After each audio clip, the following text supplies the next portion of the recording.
Digital ಯುಗದಲ್ಲಿ ಸೌಲಭ್ಯಗಳು ಹೆಚ್ಚಾದಂತೆ ಅಪಾಯವೂ ಕೂಡ ಜಾಸ್ತಿ ಆಗ್ತಾ ಇದೆ. ಈಗ ಸೈಬರ್ ವಂಚನೆಗೆ ಮೂವರು ಒತ್ತೆಯಾಳಾದಂತಹ ಸುದ್ದಿ ಇದು. ಹಾಂಗ್ಕಾಂಗ್ನಲ್ಲಿ ಡಾಟಾ ಎಂಟ್ರಿಯ ಕೆಲಸ, ಲಕ್ಷ ಲಕ್ಷ ಸಂಬಳದ ಆಮಿಷ. ಬದುಕು ಕಟ್ಟಿಕೊಳ್ಬೇಕು ಅಂತ ವಿದೇಶಕ್ಕೆ ಹೋಗಿರ್ತಾರೆ ಯುವಕರು. ಆ ಯುವಕರು ನರಕ ಯಾತನೆಯನ್ನೇ ಅನುಭವಿಸಿದ್ದಾರೆ. ಸೈಬರ್ ವಂಚಕರ ಜಾಲದ ಬಲೆಗೆ ಬಿದ್ದು ಒತ್ತೆಯಾಳಾಗಿದ್ದಂತಹ ಮೂವರು,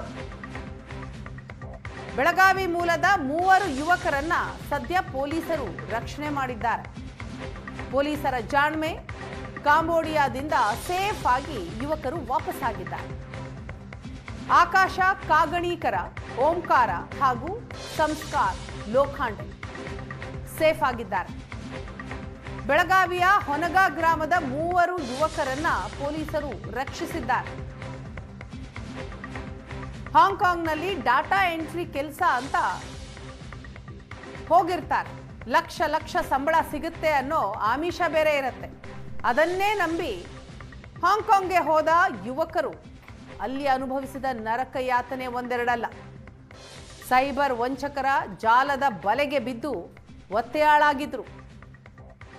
ಹೇಗೋ ಪೊಲೀಸರು ಅವರನ್ನ ರಕ್ಷಣೆ ಮಾಡಿದ್ದಾರೆ. ಬೆಳಗಾವಿ ಮೂಲದ ಮೂವರು ಯುವಕರು. ಹಾಗಾದ್ರೆ ಹೇಗೆ ವಂಚನೆ ಆಯಿತು, ಹೇಗೆ ಈ ಯುವಕರು ನಂಬಿದ್ರು ಅಂತ ನೋಡೋದಾದ್ರೆ, ಮೂವರು ಯುವಕರನ್ನ ಬೆಳಗಾವಿಯ ಏಜೆಂಟ್ಗಳು ನಂಬಿಸ್ತಾರೆ. ಬೆಳಗಾವಿಯ ಸುರೇಶ ಹುಂದ್ರೆ, ಆಸಿಫ್ ಅಲ್ವಾನ್ನಿಂದ ಆಮಿಷ ಒಡ್ಡಲಾಗತ್ತೆ. ತಿಂಗಳಿಗೆ 1 ಲಕ್ಷ ರೂಪಾಯಿ ಸಂಬಳ ಬರುತ್ತೆ ಅಂತ ಹೇಳ್ತಾರೆ. 1 ಲಕ್ಷ ರೂಪಾಯಿ ಸಂಬಳ ಎಂಬ ಕಾರಣಕ್ಕೇನೆ ಯುವಕರು ಒಪ್ಕೊಳ್ತಾರೆ. ಜಾರ್ಖಂಡ್ನ ಮತ್ತೋರ್ವ ವಂಚಕ ಅಮಿತ್ ಗುಪ್ತಾಗೆ ಇವರನ್ನ ಪರಿಚಯಿಸ್ತಾರೆ ವಂಚಕರು. ಅಮಿತ್ ಜೊತೆಗೆ ಡಿಸೆಂಬರ್ 1ರಂದು ದೆಹಲಿಯಿಂದ ವಿದೇಶಕ್ಕೆ ಪ್ರಯಾಣ ಬೆಳೆಸ್ತಾರೆ. ಹಾಂಗ್ಕಾಂಗ್ಗೆ ಕರೆದೊಯ್ಯಬೇಕಾದ್ರೆ ಹೆಚ್ಚುವರಿ 5 ಲಕ್ಷ ಹಣಕ್ಕೆ ಬೇಡಿಕೆ ಇಡಲಾಗತ್ತೆ. ಹಣ ಕೊಡದೇ ಇದ್ದಾಗ ಯುವಕರು ಬ್ಯಾಂಕಾಕ್ನಿಂದ ಕಾಂಬೋಡಿಯಾಗೆ ಶಿಫ್ಟ್ ಆಗ್ತಾರೆ. ಅಲ್ಲಿ ಡಾಟಾ ಎಂಟ್ರಿ ಕೆಲಸದ ಬದಲು ಡಿಜಿಟಲ್ ಅರೆಸ್ಟ್ ಮಾಡುವ ಕೆಲಸ. ಈ ಕೆಲಸಕ್ಕೆ ಯುವಕರು ಒಪ್ಪಿರಲಿಲ್ಲ. ನಾವು ಮಾಡೋದಿಲ್ಲ ಅಂತ ಅದನ್ನು ವಿರೋಧಿಸಿದ್ರು. ಆಗ ಯುವಕರನ್ನ ರೂಮಿನಲ್ಲಿ ಕೂಡಿ ಹಾಕಿ ಹಲ್ಲೆ ಮಾಡ್ತಾರೆ. ಜೀವ ಉಳಿಸ್ಕೊಳ್ಳೋದಕ್ಕೆ ವಂಚಕರು ಹೇಳಿದ ಕೆಲಸವನ್ನ ಮಾಡೋದಕ್ಕೆ ಯುವಕರು ಮುಂದಾಗ್ತಾರೆ. ವಂಚಕರ ಜಾಲದಿಂದ ಭಾರತೀಯ ಮೂಲದವರಿಗೆ ಡಿಜಿಟಲ್ ಅರೆಸ್ಟ್ ಆಗತ್ತೆ. ಡಿಜಿಟಲ್ ಅರೆಸ್ಟ್ ಮಾಡೋ ಕೆಲಸ. ಆ ಕೆಲಸಕ್ಕೆ ಇವರನ್ನ ವಂಚಕರ ಗ್ಯಾಂಗ್ ನಿಯೋಜಿಸುತ್ತೆ. ಮಕ್ಕಳು ಸಂಪರ್ಕಕ್ಕೆ ಸಿಗದೇ ಇದ್ದಾಗ ಪೋಷಕರು ಪೊಲೀಸರ ಮೊರೆ ಹೋಗ್ತಾರೆ. ನಾಪತ್ತೆ ಪ್ರಕರಣ ದಾಖಲಿಸ್ತಾರೆ. ಇದನ್ನ ಗಂಭೀರವಾಗಿ ಪರಿಗಣಿಸಿದ ಬೆಳಗಾವಿ ಪೊಲೀಸರು ಕಾಂಬೋಡಿಯಾದ ಭಾರತೀಯ ರಾಯಭಾರಿ ಸಂಪರ್ಕಿಸಿ ಮಾತನಾಡ್ತಾರೆ. ಬೆಳಗಾವಿಯ ಮೂವರು ಯುವಕರು ಸಮಸ್ಯೆಯಲ್ಲಿರುವ ಕುರಿತು ಮಾಹಿತಿಯನ್ನ ಕಳುಹಿಸ್ತಾರೆ. ಕಾಂಬೋಡಿಯಾ ಪೊಲೀಸರ ನೆರವನ್ನ ಪಡೆದು ಹೇಗೋ ಯುವಕರನ್ನ ರಕ್ಷಿಸಲಾಗತ್ತೆ. ಈ ವೇಳೆ 50ಕ್ಕೂ ಅಧಿಕ ಯುವಕರು ಇವರ ಬಲೆಗೆ ಬಿದ್ದಿರೋದು ಕೂಡ ಬೆಳಕಿಗೆ ಬರುತ್ತೆ. ದೇಶ ವಿದೇಶಗಳಲ್ಲಿ 50ಕ್ಕೂ ಅಧಿಕ ಯುವಕರಿಗೆ ಈ ಗ್ಯಾಂಗ್ ಬಲೆ ಬೀಸಿತ್ತು. ಅದೆಲ್ಲವೂ ಕೂಡ ಬಹಿರಂಗ ಆಗತ್ತೆ.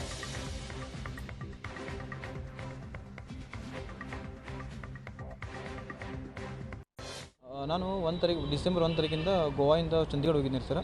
ಚಂಡೀಗಢದಿಂದ ನಮಗೆ ಅಲ್ಲಿ ಒಂದು 2 ಡೇ ಸ್ಟೇ ಮಾಡ್ಕೊಂಡು ಅಲ್ಲಿಂದ ನಮಗೆ ದಿಲ್ಲಿ ಹೋಯ್ತಾರೆ ಸರ್. ದಿಲ್ಲಿಂದ ಫ್ಲೈಟ್ ಟಿಕೆಟ್ ಮಾಡಿ ಬ್ಯಾಂಕಾಕ್ ಹೋಯ್ತಾರೆ ಸರ್. ಬ್ಯಾಂಕಾಕಲ್ಲಿ 8 ದಿವಸ ಇಟ್ಟಿರಿ ನಮ್ಗೆ. 8 ದಿವಸ ಇದ್ದ ಕೂಡಲೇ ಅವರಂದ್ರು ನಿಮ್ಗೆ ಹಾಂಗ್ಕಾಂಗ್ ಕಳಿಸ್ತೀವಿ, ನೀವು ಕಂಬೋಡಿಯಾಗೆ ಬರ್ರಿ, ಕಂಬೋಡಿಯಾದಿಂದ ನೀವು ಹಾಂಗ್ಕಾಂಗ್ ಕಳಿಸ್ತಂತಿದ್ರಿ ರೀ. ಬ್ಯಾಂಕಾಕಿಂದ ನಾವು ಕಂಬೋಡಿಯಾ ಹೋದ್ವಿ ಸರ್.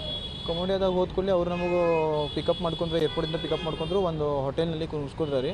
ಅಲ್ಲಿ ಆಸಿಫು ಮತ್ತು ಅಮಿತ್ ಗುಪ್ತಾ ಅಂತ ಇವರು ಇದ್ದರು. ಅವ್ರ ಹೋಟೆಲ್ನಲ್ಲಿ ಹೋಗಿ ನಮಗೆ ಸ್ಕ್ಯಾಮ್ ಕೆಲಸ ಐತಿ, ಧಮಕಿ ಮಾಡಿ ನಮಗೆ ಶಾಕ್ ಹಚ್ತೀವಿ, ನೀವು ಮನೆ ಕಳಿಸೋದಿಲ್ಲ, ಹಾಂಗ್ಕಾಂಗ್ ಹೋಗ್ಬೇಕಂದ್ರೆ ನಿಮಗೆ ಒಂದು 5 ಲಕ್ಷ ರೂಪಾಯಿ ಕೊಡ್ಬೇಕು ನೀವು ಎಕ್ಸ್ಟ್ರಾ ಅಂತ ಅಂಜಿಕೆ ಹಾಕಿ, ದಬಾವಣೆ ಹಾಕಿ, ರಾತ್ರಿ ಎಲ್ಲ ಧಮಕಿ ಅದು ಕೊಟ್ಟು ನಮಗೆ ಮಾರ್ನಿಂಗ್ ಅಂದ್ರೆ ಕಂಪ್ನಿ ಒಳಗೆ ಕಳಿಸ್ಬಿಟ್ಟಾರಿ ಸರ್. ಬಂದ್ವಿ ಅಂದ್ರೆ ಸರ್ ಒಂದು 2-3 ದಿವಸ ನಾವು ಭಾಳ ಟಾರ್ಚರ್ ಮಾಡಿದ್ರೆ ರೀ ಸರ್. ನೀವು ಯಾರಿಗೆ ಪೊಲೀಸ್ ಆಗಲಿ ಎಂಬೆಸಿ ಕಾಂಟ್ಯಾಕ್ಟ್ ಮಾಡಿದ್ರೆ ನಿಮಗೆ ಕೊಂದು ಹೋಗಿದ್ದೇವೆ ಅಂತ ನಮಗೆ ಧಮಕಿ ಕೊಟ್ಟರು. ನಮ್ಮ ಮಕ್ಕಳಿಗೆ ಮೋಸ ಮಾಡ್ಕೊಂಡು ಕಂಬೋಡಿಯಾ ತೊಗೊಂಡು ಹೋಗಿದ್ರಿ. ಹಾಂಗ್ಕಾಂಗ್ ಅಂತ ನಮ್ಗೆ ಕ್ಯಾಸ್ ಕಂಬೋಡಿಯಾಗೆ ಹುಡುಗರು ತೊಗೊಂಡು ಹೋಗಿದ್ರಿ. ಆಮೇಲೆ ನಾವು ಹುಡುಗರ ನಮ್ಮ ಜೀವ ಮೇಲೆ ಇದು ಬಂತು ರೀ. ನೀವು ಖಲಾಸ್ ಮಾಡ್ತೀವಿ ಇದು ಮಾಡ್ತೀವಿ ರೊಕ್ಕ ಕೊಟ್ರಿ ಇಲ್ಲದ್ರೆ ನಾವೇನು ಬಿಡಂಗಿಲ್ಲ ಅಂತ ಆಶಿಪ್ ಅಂತ ಒಂದು 2 ಏಜೆಂಟ್ ಅಲ್ಲಿಂದ ನಮ್ಗೆ ಫೋನ್ ಮಾಡಿದ್ರಿ. ಫೋನ್ ಮಾಡಿದ ಬಳಗ ನಮ್ಮ ಕಡೆ ಏನು ಹದಿರಾಕಿಲ್ಲ, ನಾವು ಡೈರೆಕ್ಟ್ ಕಾಕ್ತಿ ಸಿಪಿಐ ಕಡೆ ಹೋಗಿದ್ರಿ. ಕಾಕ್ತಿ ಸಿಪಿಐ ಕಡೆ ಹೋಗಿದ ಬಳಗ ಕಾಕ್ತಿ ಸಿಪಿಐ ಏನಂದ್ರಿ, ಇಲ್ಲಿಂದ ನೀವು ಡೈರೆಕ್ಟ್ ಕಮಿಷ್ನರ್ ಆಫೀಸ್ ಹೋಗ್ರಿ ಮತ್ತು ಅಲ್ಲಿಂದ ಇದಾಗ್ತಿದ್ದಿ. ಅವರು ಒಂದು 2 ಈ ಪಾಸ್ಪೋರ್ಟ್ ತೆಗಿತಾರಲ್ಲ ಅವ್ರದ್ದು ಒಂದು 2 MBC ನಂಬರ್ ಕೊಟ್ಟಿದ್ರಿ. ಅವ್ರ ನಂಬರ್ ಈ ಬಗ್ಗೆ ಡೀಟೇಲ್ಸ್ ಕೊಡ್ತಾರೆ ನಮ್ಮ ಬೆಳಗಾವಿ ಪ್ರತಿನಿಧಿ ಅನಿಲ್ ಸಂಪರ್ಕದಲ್ಲಿದ್ದಾರೆ. ಅನಿಲ್, ಡಿಜಿಟಲ್ ಯುಗ ಇದು. ಈ ಯುಗದಲ್ಲಿ ಸೌಲಭ್ಯಗಳು ಹೆಚ್ಚಾದಂತೆ ಅಪಾಯವೂ ಕೂಡ ಅಷ್ಟೇ ಜಾಸ್ತಿ ಇರುತ್ತೆ ಅನ್ನೋದಕ್ಕೆ ಮತ್ತೊಂದು ಎಕ್ಸಾಂಪಲ್ ಈ ಸ್ಟೋರಿ.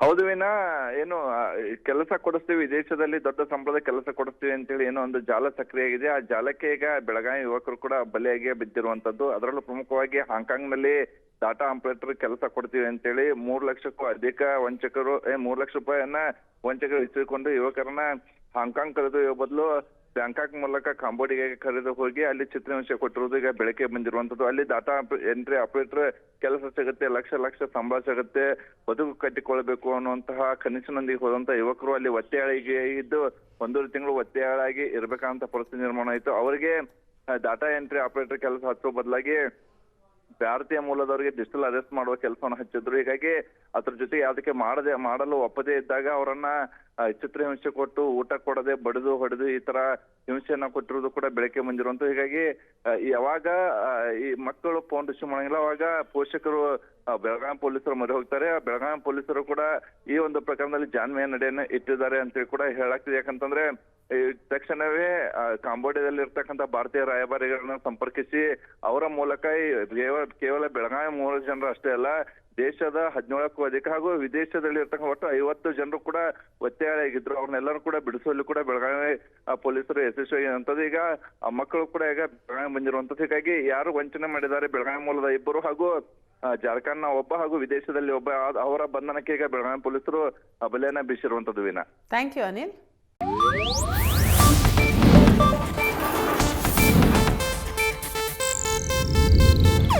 ಇದು ಏಷ್ಯಾನೆಟ್ ನ್ಯೂಸ್ ನೆಟ್ವರ್ಕ್ ಪ್ರಸ್ತುತಿ.